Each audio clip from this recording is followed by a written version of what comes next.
Hey mga bro, balik tayo sa ating channel para sa isang masayang balita mula sa Japan.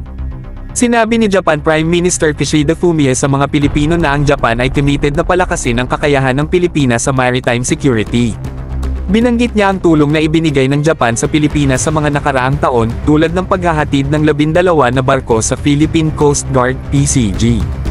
Sa ngayon, mayroong 13 barko ang PCG na gawa sa Japan, kasama ang 10 multi-role response vessels, MRRV, 2 offshore patrol vessels, at isang buoy tender vessel.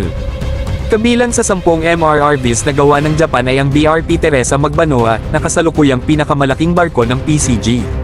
Noong 2012, nag-commit ang Japan na magpadala ng 12 bangka na maaaring gamitin upang magtatag ng minimum credible defense posture sa gitna ng mga alitan sa teritoryo at banta sa West Philippine Sea.